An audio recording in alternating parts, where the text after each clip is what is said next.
America అధ్యక్షుడు Donald Trump తీసుకున్న తాజా నిర్ణయంతో కూడా రేపు అర్ధరాత్రి 21 తారీఖు నుంచి కూడా ఈ ఏవైతే ఉన్నాయో H1B వీసాలకు సంబంధించిన $1,00,000 కూడా వేస్తా అని చెప్పేసి కూడా ఇప్పటికే ప్రకటన జరిగింది. దీంతో కూడా కొంతమంది భారతీయుల్లో కూడా ఆందోళన వ్యక్తం చేస్తున్న పరిస్థితుల్లో కూడా మనతో మాట్లాడటానికి ఇప్పటికే అటు కన్సల్టెన్సీ అండ్ బిజినెస్ అనాలిసిస్ట్ అయినటువంటి వెంకటేశ్వర రెడ్డి ఉడుమల గారు ఉన్నారు. ఆయన అడిగి మరిన్ని విషయాలు తెలుసుకుందాం.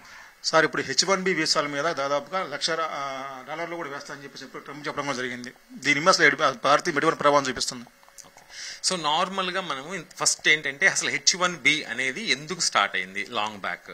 సో యుఎస్ లో ఈ science, technology, engineering and mathematics related companies, engineering sector కానీ ఇవన్నీ science and technology related companies ఒకప్పుడు కంపెనీస్ ఏమో ఎక్కువ ఉన్నాయి, దాంట్లో ప్రాజెక్ట్స్ ఎక్కువ తెచ్చుకున్నారు ప్రపంచవ్యాప్తంగా. ఎగ్జిక్యూట్ చేయడానికి కావాల్సిన ఈ స్టెమ్ గ్రాడ్యుయేట్స్ తక్కువ ఉన్నారు.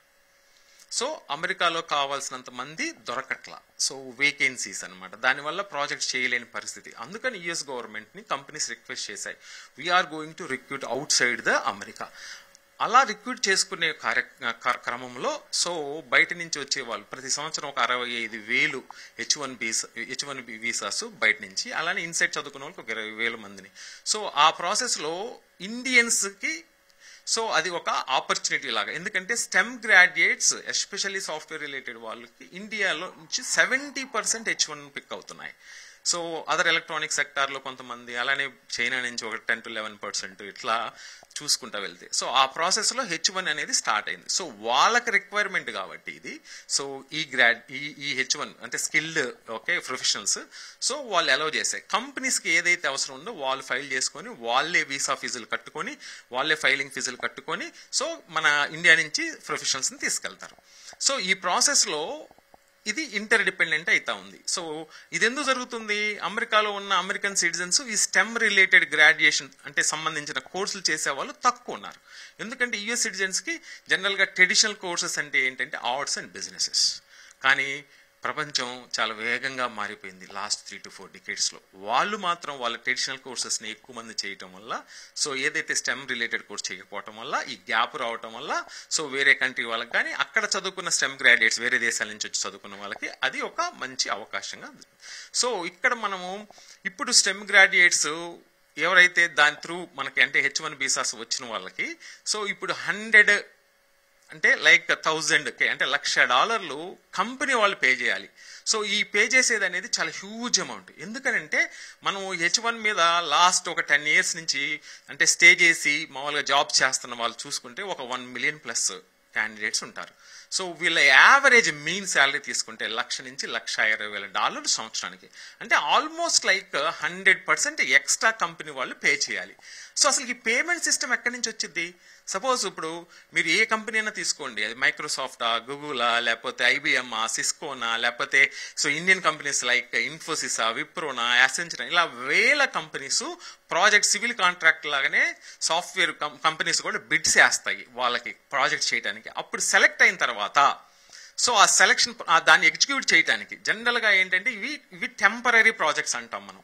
సో అలా కాకుండా సపోజ్ నా ఓన్ ప్రోడక్ట్ ఉందనుకో, నా ఓన్ ప్రోడక్ట్ తయారు చేసుకోవడానికి నేను తీసుకునే వాళ్ళకి పర్మనెంట్ పొజిషన్ తీసుకుంటాను. సో పర్మనెంట్ పొజిషన్ తీసుకున్నప్పుడు పే ఒక రకంగాను, టెంపరీ పొజిషన్స్ తీసుకున్నప్పుడు ఏంటంటే సో మనకి అంటే ఆన్ అండ్ యావరేజ్ గా మనకి సో ఒక 1 million పీపుల్ ఉంటే కంపెనీస్ బిడ్ చేసేటప్పుడు సో పర్ అవర్ పే చేస్తాయి. సో అప్రాక్సిమేట్లీ సపోజ్ ఇప్పుడు ఒక $100 per hour అనుకుందాం అనుకోండి ఎగ్జాంపుల్ గా. సో వాళ్ళు ఏం చేస్తారు, ఒక 25 to 30% వాళ్ళ ఖర్చులు తర్వాత ఇవన్నీ ఉంటాయి కాబట్టి అవి తీసుకుని రిమైనింగ్ ఇది సో కింద ప్రైమ్ వెండర్స్ అని ఉంటారు. ఎవరైతే వాళ్ళకి ఎంప్లాయ్మెంట్ ని ఇస్తారో అంటే ఎంప్లాయీస్ ని అంటే సప్లై చేస్తారో వాళ్ళకి లైక్ అంటే ప్రైమ్ వెండర్స్ అని ఉంటారు. సో వాళ్ళు మళ్ళీ ఒక 25% తీసుకొని అంటే మేబీ లైక్ 75 నుంచి ఒక 50 సో ఇలా ఒక క్యాండిడేట్స్ కి ఇస్తా ఉంటారు. ఇప్పుడు నువ్వు వాళ్ళకి వచ్చేది వీళ్ళకి వచ్చేది అంతా కలిపి ఓకే సో క్యాండిడేట్ కి ఇచ్చే శాలరీ మళ్ళీ అంత శాలరీని మన గవర్నమెంట్ కట్టాలని అంటే so there is no profit in its. With ఇంకా కొంచెం టైట్ గా చేస్తా ఉన్నాయి ఈ మధ్య కాలంలో. అంటే ఏంటి, ఇప్పుడు వాళ్ళ చేతి డబ్బులు కట్టాల్సిన పరిస్థితి. So no companies going to work for the losses, no MNC companies going to do for the losses projects ని. సో దాని ఇంపాక్ట్ చాలా హ్యూజ్ ఉంటుంది అనమాట. సుమారుగా భారతీయులు అనే వాళ్ళు సుమారుగా ఎంతమంది ఉన్నారు అక్కడ మామూలుగా అమెరికాలో కూడా పనిచేస్తున్న వాళ్ళు H1B వీసా మీద? 1 million పీపుల్ అంటే 10 లక్షల పైన మనకి H1B కేటగిరీ కింద పనిచేస్తున్న వాళ్ళు ఉంటారు. సింపుల్ క్యాలిక్యులేషన్స్, మీకు సంవత్సరానికి 65,000 బయట, 20,000 ఇన్సైడ్. సో దాంట్లో మనం 70% ఉంటాం. అంటే సుమారుగా ఒక 60,000 మంది ప్రతి సంవత్సరం మన మన మన ఇండియన్ స్టూడెంట్స్ కానీ లేకపోతే ఇక్కడి నుంచి వచ్చే ఎంప్లాయీస్ బ్యాక్గ్రౌండ్ ఉన్న వాళ్ళకి కానీ వీసాస్ వస్తూ ఉంటాయి. సో ఒక 60,000 మంది అని అంటే సుమారుగా ఒక 10 years, అంటే గ్రీన్ కార్డ్ రావడానికి 10 to 15 years పడతా ఉంది. సో 15 into 60,000 అప్రాక్సిమేట్లీ ఒక 9 lakhs to 10 lakhs పీపుల్ ఉంటారు. 1 million people H1B స్టేటస్ మీద ఉంటారు. అంటే వాళ్ళ శాలరీస్ ఎలా ఉంటాయి సార్? మామూలుగా పర్ యానం వచ్చేసి H1B వీసా ఉన్న వాళ్ళకి ఐటీ కంపెనీలు ఎంత ఉంటాయి? పర్ యానం ఎంత ఉంటే ఇప్పుడు టారిఫ్లు ఎంత ఉంటాయి? $60,000 నుంచి ఒక $2 to 3 lakhs వచ్చే హైయెస్ట్ పెయిడ్ పీపుల్ కూడా ఉంటారనమాట, హైలీ ఇంటలెక్చువల్స్. యావరేజ్ మీన్ తీసుకోవాలి ఎప్పుడు కూడా మనం, ఎక్స్ట్రీమ్ లో ఎక్స్ట్రీమ్ హై కాకుండా. సో 1 lakh to 1.2 lakhs అంటే $1,20,000, సుమారు $1,00,000 నుంచి $1,20,000 సంవత్సరానికి. సో H1 మీద వర్క్ చేసే ఎంప్లాయీస్ డ్రా చేసే శాలరీస్ అవి. అంటే మొత్తానికి ఇటువంటి ప్రభావం అంటే భారతీయుల మీద కన్నా ఎక్కువ ప్రభావం చూపించే అవకాశం ఉంది. ఇప్పటికే అక్కడ టారిఫ్లు కూడా 50% ట్యాక్స్ కూడా పే చేస్తున్నారు ఇప్పుడు మొత్తం అందరి మీద కూడా. ఇప్పటికీ మరోవైపు కూడా ఇటువంటి అంటే $1,00,000 పెంచడం అని చెప్పి యానం పెంచాలని చెప్పి చేయడం వల్ల కూడా భారతీయులకు అంటే అసలు ఎటువంటి పరిణామాలు ఎదుర్కోవాల్సి వస్తుంటుంది? సో నార్మల్ గా యుఎస్ అనేది ఏంటంటే ప్రజాస్వామ్య దేశం. ఓకే, సో ప్రెసిడెంట్ కానీ లేకపోతే గవర్నమెంట్ ఇన్స్టిట్యూషన్స్ కానీ గవర్నమెంట్ లా అండ్ ఆర్డర్ కానీ ఏదన్నా డెసిషన్స్ తీసుకున్నప్పుడు మనకి నష్టపడితే సో మనం కోర్టుకు వెళ్ళి సో మనకు ఎలా అన్యాయం జరుగుతూ ఉంది, దీన్ని మనకి అది ఇంపాక్ట్ సొసైటీ మీద ఎలా ఉంటుంది, లేకపోతే కంపెనీస్ మీద ఎలా ఉంటుంది, రన్నింగ్ ఆఫ్ వీటన్నిటి మీద ఎలా ఉంటుందని కోర్టులో వేస్తారు. సో అవి కోర్టు కూడా చాలా అంటే లైక్ డీటెయిల్డ్ లైక్ అనాలిసిస్ తీసుకొని డిస్కషన్స్ చేసి ఆ కరస్పాండింగ్ వాళ్ళతో డిసిషన్స్ తీసుకుంటాయి. బోల్డ్ అన్ని గత 40 to 50 years తీస్తే ప్రెసిడెంట్స్ తీసుకున్న డెసిషన్స్ ని కోర్టులో కొట్టేసి బోల్డ్ అని ఉన్నాయి. సో రీసెంట్ గా సో ట్రంప్ గారు తీసుకున్న బర్త్ రైట్స్ అది కోర్టులో కొట్టేసేసారు.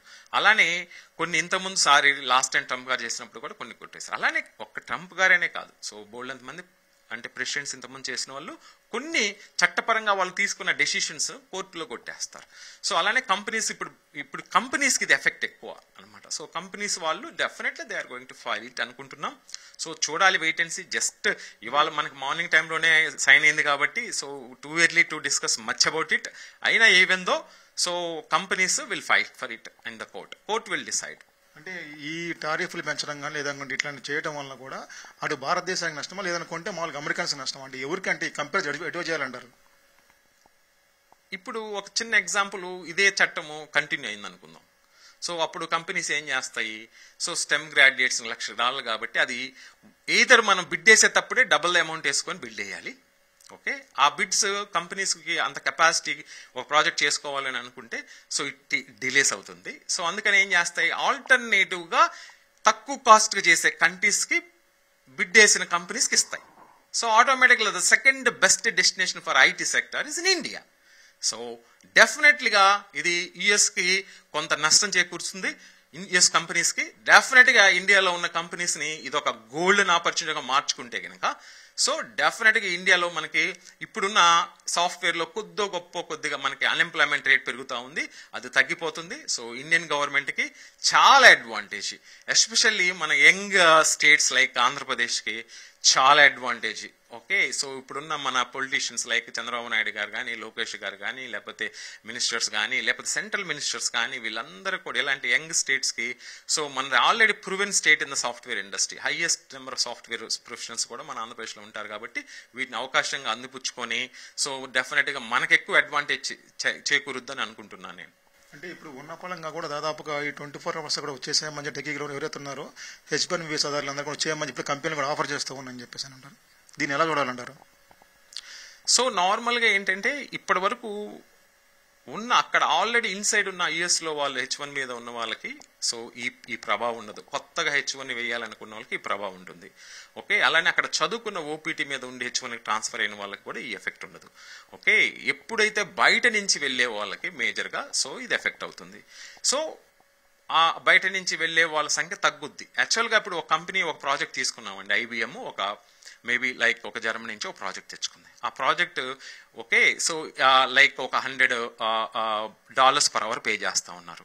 సో వాళ్ళు కింద ఒక మేబీ లైక్ కాగ్నిజెంట్ వాళ్ళు వర్క్ చేస్తూ ఉన్నారు ఆ ప్రాజెక్ట్, వాళ్ళకి ఒక $75 పే చేస్తూ ఉన్నారు. వాళ్ళు కింద ఒక ఎంప్లాయీని ఈ కాంట్రాక్ట్ మీద తీసుకుని $50 పే చేస్తున్నారు. సో ఇప్పుడు ఇదంతా okay, so they are unable to pay for the government అనమాట. సో అందుకని ఏం చేస్తుంది అది, సో వాళ్ళు ఆ ప్రాజెక్ట్ని ఏం చేస్తాయంటే, so onshore offshore projects అని ఉంటాయి. సో మన ఇండియాలో ఉన్న ఆఫ్ షోర్ కంపెనీస్కి ఆ ప్రాజెక్ట్ని షిఫ్ట్ చేస్తాయి. ఎందుకు, సపోజ్ $100 మనము ఓకే సో చేస్తే already $2.5 lakhs maybe like $2,20,000 pay వస్తుంది. సో 1 lakh అటు కట్టాలి, 1,20,000. ఇండియాలో మనకి $60,000 కనుక మన కంపెనీ వాళ్ళకి ఇస్తే ఆఫ్షోర్లో ఎగ్జిక్యూట్ చేసేస్తారు. ఎందుకు, చాలా తక్కువలో మనకి కాస్ట్ ఆఫ్ ఎగ్జిక్యూషన్ అవుతుంది. సో ఆటోమేటిక్గా ఆల్టర్నేటివ్ గా మనకి India is the best destination for the low cost execution. Offshore projects తెచ్చుకోవడానికి ఇండియన్ కంపెనీస్ కి చాలా అడ్వాంటేజ్. ఆల్రెడీ మన ఇండియన్ కంపెనీస్ కొన్ని వేల software companies proven offshore projects. ఇండియాలో జరిగే ఒక 40 to 50% of the software projects are offshore projects. ఇప్పుడు ఇంకెక్కువ పెరుగుతుంది. సో అయితే ఇన్ అడిషన్ విత్ దాట్ మనకి ఇప్పుడు ఇది రైట్ టైం అనమాట మన ఇండియాకి. R&D centres, research and development centres మీద మన సెంట్రల్ గవర్నమెంట్స్ కనుక కాన్సన్ట్రేట్ చేస్తే అసలు ప్రపంచం వ్యాప్తంగా ఒక 5 to 10 years సాఫ్ట్వేర్ ప్రాజెక్ట్స్ అనేది ఇండియాకి తప్ప ఆల్టర్నేటివ్ డెస్టినేషన్ ఉండదు. ఇది గోల్డెన్ ఆపర్చునిటీగా మార్చుకోవాలంటే central government has to think about, initiative about and budgets allocate చేయాలి.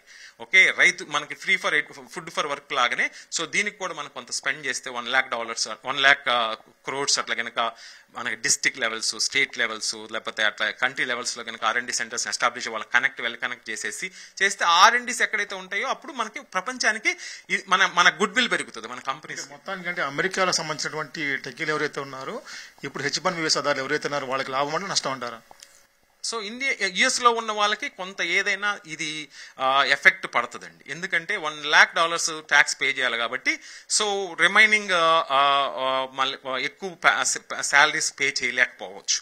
అంటే లైక్ ఆల్రెడీ ఇనిషియల్ గా కొంత తక్కువ శాలరీస్ పే చేస్తారు, అట్ ద సేమ్ టైం మన ఇంక్రిమెంట్స్ ఉంటుంది, అది కూడా కొంత తగ్గుద్ది. సో అలానే లైక్ లాంగ్ టైమ్ లో మనకి అంటే లైక్ ఇప్పుడు ఒక H1 మీద వచ్చిన ఎంప్లాయీ మనకి ఒక $80,000 వస్తే సో అప్రాక్సిమేట్లీగా ఒక 4 years లో అది 1,60,000 అవుతుంది. ఇప్పుడు దాని లెంత్ ఎక్కువ పెరుగుతుంది, like 8 years it takes to double the salaries. So definite గా అక్కడ ఉన్న వాళ్ళకి శాలరీస్ ఇంక్రిమెంట్స్ లో కానీ లేకపోతే కొత్తగా స్టార్ట్ అయ్యే జాబ్స్ వాళ్ళకు కూడా ఇనిషియల్ గా ఆఫర్ చేసే శాలరీస్, ఇప్పుడు అమెజాన్ తీసుకున్నాం, $1,19,000 స్టార్టింగ్ పే ఉంటుంది గ్రాడ్యుయేట్స్ కి. సో రెండో పే ఏంటి 1,49,000. థర్డ్ హైయెస్ట్ పే ఏంటి 1,79,000. సో ఇవి తగ్గిస్తారు. సో ఎందుకంటే వాళ్ళు ట్యాక్స్ కట్టాలి కాబట్టి ఆటోమేటికల్ గా సో ఈ ఎఫెక్ట్ శాలరీస్ మీద డెఫినెట్ గా పడతాయి. అది పడద్దు అనేది లేదు అనుకుంటే ఏం చేయాలి, సో ఆ కంపెనీ మీద పడాలి. ఏదైతే కంపెనీ మనకు ప్రాజెక్ట్ ఇచ్చిందో ఆ కంపెనీ అది ఎవరి మీద వేయాలి, కస్టమర్స్ మీద వేయాలి. సో ఎనీహౌ అల్టిమేట్ గా కస్టమర్స్ లూజ్ అవుతుంది. సో అన్ఫార్చునేట్ ఇక్కడ చిన్న స్టోరీ చెప్తాను మీకు నేను. ఓకే, సో నార్మల్ గా మనకి ఇప్పుడు SBI ఉందండి, 100 కోట్ల మంది 140 crores ఉన్న జనాభాలో ఒక 20 కోట్ల మందికి SBI అకౌంట్స్ ఉన్నాయి. కానీ SBI spending 1,000 crores every year on software development కానీ, అప్డేషన్స్ కానీ, మెయింటెనెన్స్ కానీ. కానీ మన ఏ ఒక్క 20 కోట్ల బ్యాంక్ అకౌంట్లో సాఫ్ట్వేర్ మెయింటెనెన్స్ ఛార్జెస్ అని 20 rupees కట్ కావండి. ఇండైరెక్ట్ గా మనకి వేస్తారనమాట. లేట్ పేమెంట్స్ కానీ, చెక్ క్లియరెన్స్, డీడీ తీసుకునేటప్పుడు కానీ, లేకపోతే ఇట్లాంటి సబ్సిడీ సర్వీసెస్ మీద వాళ్ళకి ఆ సర్వీస్ ఛార్జెస్ వేసి కలెక్ట్ చేస్తూ ఉంటారు. సో మన మీద పడదు డైరెక్ట్ గా కాస్ట్, ఇండైరెక్ట్ గా పడుతుంది. అందుకని మనం ఏం చేస్తున్నాం, 1,000 కోట్లు పెడుతున్నా, 2,000 కోట్లు పెడుతున్నా, 3,000 కోట్లు పెడుతున్నా, 4,000 కోట్లు పెడుతున్నా, 20 కోట్ల మంది అకౌంట్ హోల్డర్స్. సో ఇండైరెక్ట్ గా పడేది సాఫ్ట్వేర్ యాక్చువల్ గా ఎప్పుడైనా ఏ అప్లికేషన్ లో తీసుకున్నా కానీ అది ఇప్పటి వరకు people in the world they are not thinking of it. Okay, so ఇలా గనక ఎక్కువ చేస్తే people also start thinking of it. నేను ఎందుకు పే చేయాలి ఇంత, డైరెక్ట్లీగా ఇండైరెక్ట్లీ అయినా నా మీదే పడుతుంది కదా అని ఒక రెవల్యూషన్ రావడానికి కూడా ఉంటుంది అనమాట. సో ఇప్పుడు గ్లోబలైజేషన్ లో ఇంకొక రెవల్యూషన్స్, హ్యూజ్ సాఫ్ట్వేర్ ఛార్జెస్ వల్ల కూడా అది ఒక ప్రాబ్లం అనమాట. So in addition with that US లో నార్మల్ గా ప్రతి ఎంప్లాయీ $1,00,000 వచ్చేవాళ్ళు డైరెక్ట్ ట్యాక్స్లు కానీ, ఇండైరెక్ట్ GSTలు కానీ, లేకపోతే company tax 50% they are paying for the governments అండి. Only remaining 50%. అంటే $1 lakh వచ్చేవాళ్ళు ఓన్లీ $50,000 వాళ్ళకి అల్టిమేట్ గా మిగులుతాయి అన్ని ఖర్చులు పోను. సో వీటిల్లో మళ్ళీ ఎక్స్పెన్సెస్ ఉంటాయి. సో అందుకని ఏంటంటే ఇట్ ఎఫెక్ట్స్ రియల్లీ అమెరికాలో ఉన్న ఎంప్లాయీస్ మీద డెఫినెట్ గా. సో శాలరీస్ తక్కువ తీసుకోవాల్సిన పరిస్థితి, అన్సాటిస్ఫాక్షన్ గా లైఫ్ లీడ్ చేసే పరిస్థితి వస్తుంది. డౌట్ ఇది. ఓకే, ఇది మొత్తానికైతే మాత్రం అమెరికాలో ఉన్నటువంటి టెకీలు ఎవరైతే ఉన్నారో H1B వీసా మీద వెళ్ళినటువంటి వారందరి మీద కూడా తీవ్ర ప్రభావం చూపించే అవకాశం అయితే ఉంది. దాదాపుగా 1 year కూడా $1,00,000 సంపాదించే ఉన్నప్పుడు కూడా వాళ్ళకు కూడా దాదాపు $1,00,000 కూడా సంవత్సరానికి పే చేయాలని చెప్పేసి కూడా గవర్నమెంట్ డెసిషన్ తీసుకున్న నేపథ్యంలో కూడా ఇప్పటికే 50% టారిఫ్లు కూడా ఇప్పటికే ట్యాక్స్లకు పే రూపంలో కడతా ఉన్నారు. మరోవైపు శాలరీలో కూడా 50% కూడా ట్యాక్స్ లోపల పే చేస్తున్నారు. దీని అందరి మీద కూడా తీవ్రంగా అంటే అక్కడ ఉన్నటువంటి ఎవరైతే ఉన్నారో వాళ్ళందరి మీద కూడా భారతీయులందరి మీద కూడా తీవ్ర ప్రభావం చూపించే అవకాశం ఉందని చెప్పేసి కూడా చెప్తున్న పరిస్థితి ఉంది. ఇక్కడి నుంచి కూడా మరోవైపు అంటే రేపు అర్ధరాత్రి నుంచి కూడా అమలు చేస్తామని చెప్పేసి కూడా ఇప్పటికే ట్రంప్ ప్రకటించిన నేపథ్యంలో కూడా ఇవన్నీ కూడా తీవ్ర ప్రభావం చూపుతాయని చెప్తున్న పరిస్థితి ఉంది. కెమెరా పర్సన్ ప్రసాద్తో నాగరాజు, 10 TV గుంటూరు.